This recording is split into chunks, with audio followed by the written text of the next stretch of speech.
Hey everyone, Diego here. Welcome back to my channel. Today I'll be showcasing my Blurple deck list. I love playing this deck and can't wait to improve upon it with the new set coming out in just 3 weeks.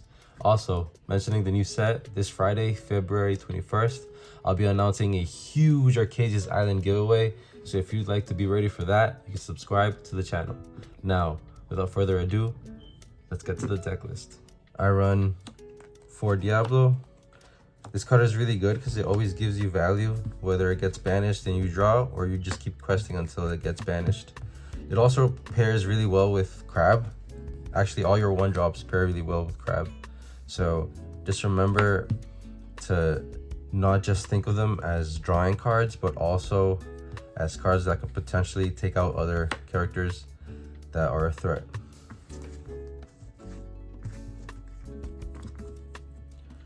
I run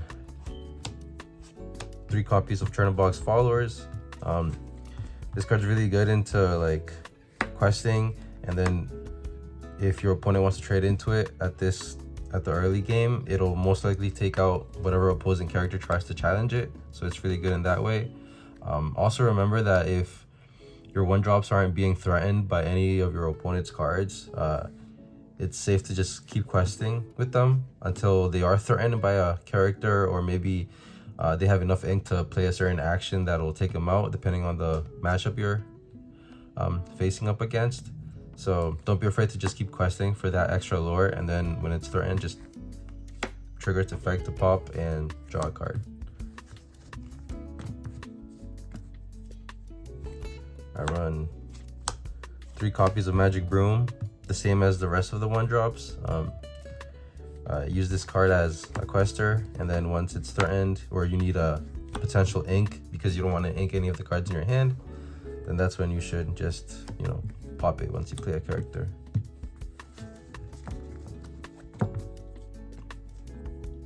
Then I play 2 copies of Maleficent.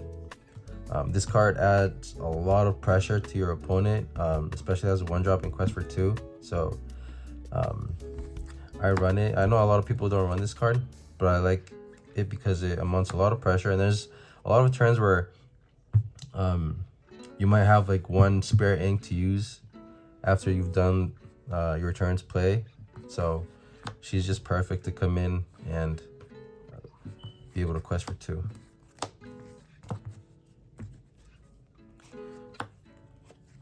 I play 4 Tipo Growing Sun. This card is the card I definitely want to see in my ramp in my turn 2, just because it ramps me, and it also pairs really well with Crab. So don't think of him as just a ramping card. He could potentially be a threat to your opponent as well, and yeah, just keep that in mind.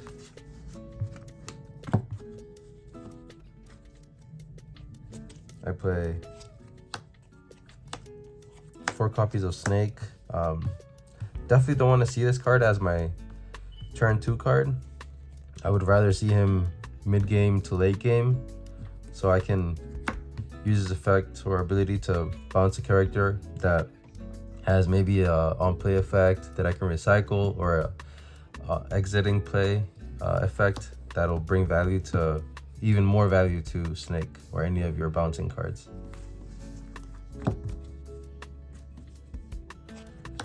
I run 4 copies of Sail the Azurite Sea.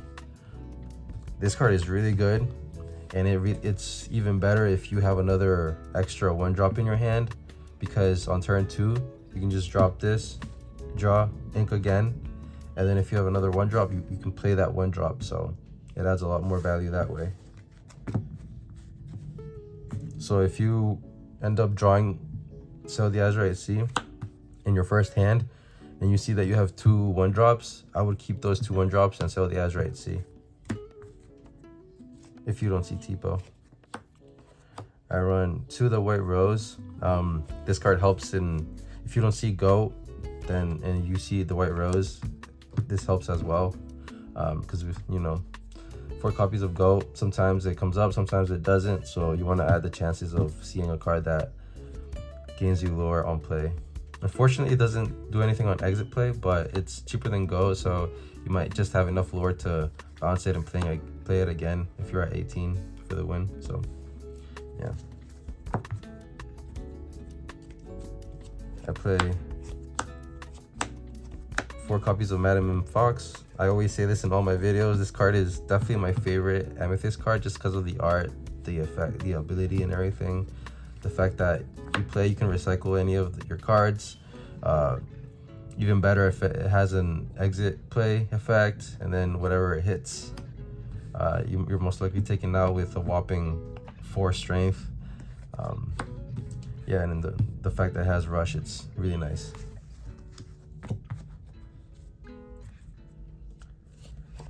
I run 4 copies of Crab. Blurple doesn't really have a way to, like, it doesn't have mass removal. So you need to, I feel like it's really important to have cards that help you out with removing cards, removing characters. So this card helps with that a lot. It helps dealing with locations, beefy characters. So yeah, definitely run 4 copies of this. I mean, you can run 3, but I personally enjoy 4, just because it helps me see it more often, especially against aggro. And it makes my 1-drops threats as well, because it either makes them 3 strength or 4 strength. So that's really good. Or 5 strength if you're pairing it with Chillhop followers. I run 4 copies of Friends on the other side. You always want to sing this card. Never hard cast it, because if you hard cast it, you draw your cards, and then what do? You might not have enough ink to play any of those cards. So if you, meanwhile, when you sing it, you get to use, you have all your full ink available to you and ready to use the cards that you just drew into.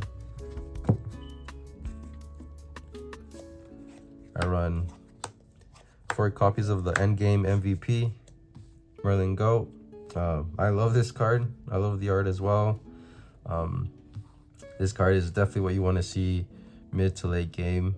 And remember, like, if you play this card in the early game, I would try to always have a bounce card to bounce it back, because you want to preserve this card, especially since it comes in very, very clutch at the end of the game. So yeah, don't, if you have another 4-drop that you can use, I would use that instead. Unless you have a bounce that you can just keep bouncing Goat, then yeah, use Goat.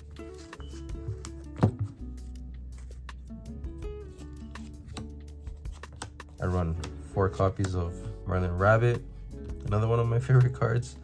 I don't run Genie because personally I find that every time I play Genie, he just gets taken out by my opponent on their next turn, and I get no value when he gets taken out. I don't even get value out of his 2 quest points or his evasiveness.